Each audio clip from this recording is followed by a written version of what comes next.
Hi everybody, I'm going to show you a couple of more vintage guns and what you need to know about them, I guess. One of them is a Model 12 16 gauge. It's one of the earlier Model 12s. It shoots the short cartridges, 2.5, 2 9/16. I don't know how to measure the difference in that, but it's not 2 3/4. This gun is a Remington Model 1900, and there's a homemade comb razor I put on it because the gun has a little more drop than what I like to shoot. And it has Damascus barrels. It's also a 16 gauge, and it's also has short chambers. I don't know if you can see that Damascus pattern there. The light in here ain't that great, but we're gonna find a better place to take pictures one of these days. There we go. So I'll show you the difference in the cartridges and why you need to know this. Those two purple cartridges are 2.5. The red one is a vintage Super X. Turn it around here. 2 3/4 inch 16 gauge. Now you could shoot that 2 3/4 inch shell in either one of these guns. It would go bang just fine.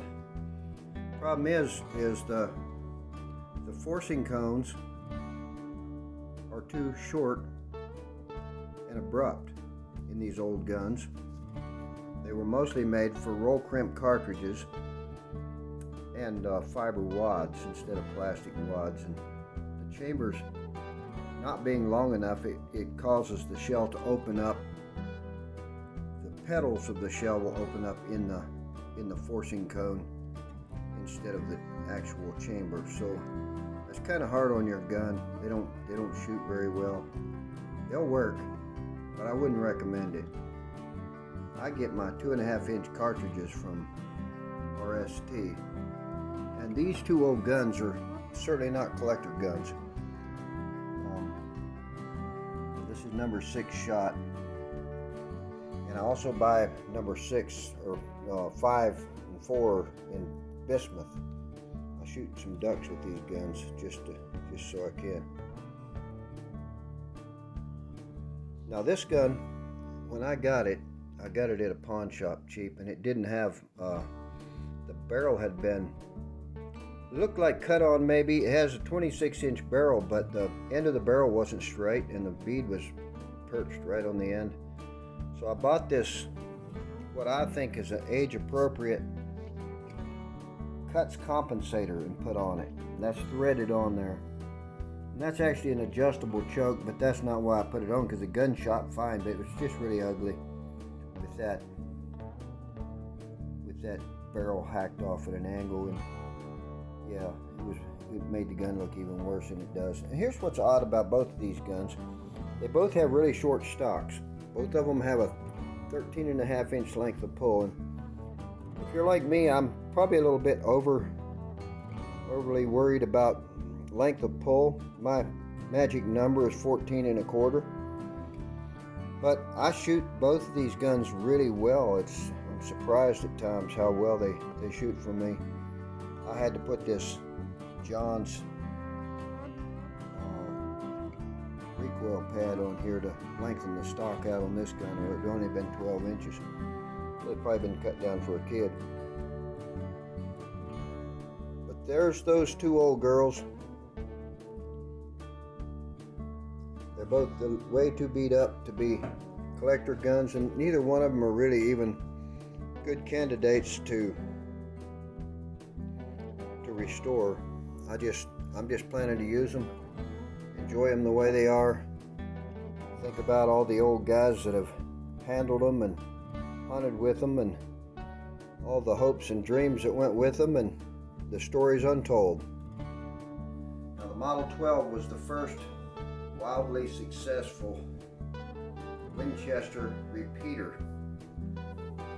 The one before this was the 1897, or they call the Model 97. It had a little stubby hammer right here. It was called the old thumb buster.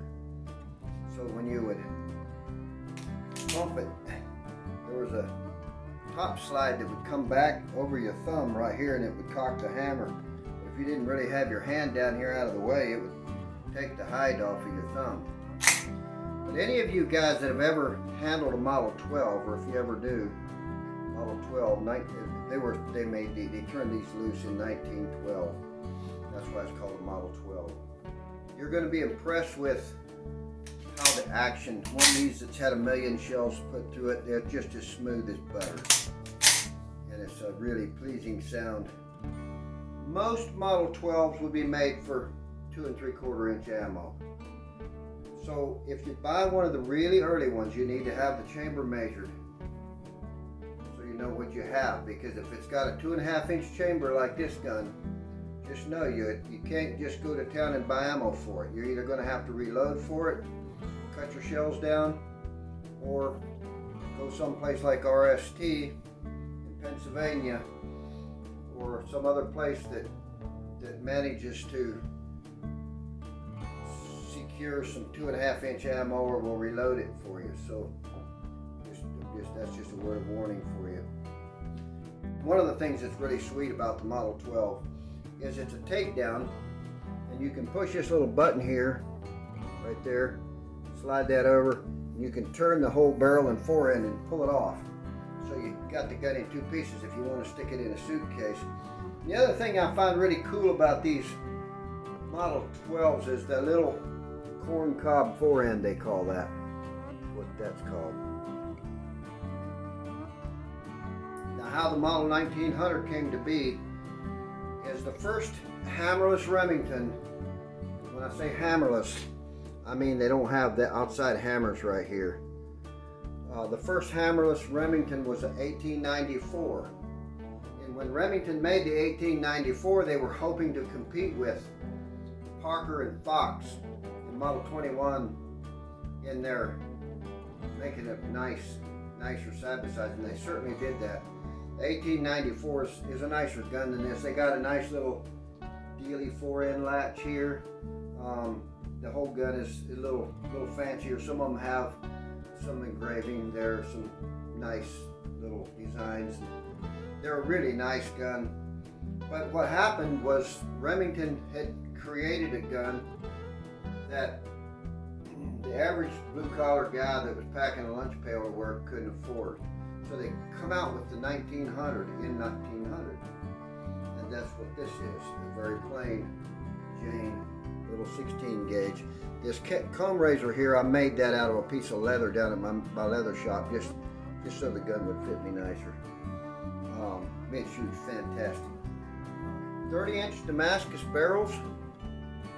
This gun, like I say, also has 2.5 inch chambers, so be aware of that. The thing about the 1900s is they're a pretty sturdy little box lock gun. This one actually has ejectors, which are not common in the 1900s, but there are a few of them out there for sure. And this gun pleases me, even though it's a beat up, held out old girl. I've shot a lot of ducks with it, and it just does something for me. About once a year, I'll take these 2 short chambered 16 gauges with me, and I'll try to shoot a duck with both, either or both of them. Sort of honor the old guys that handled these guns at one point, I guess. Thanks for listening.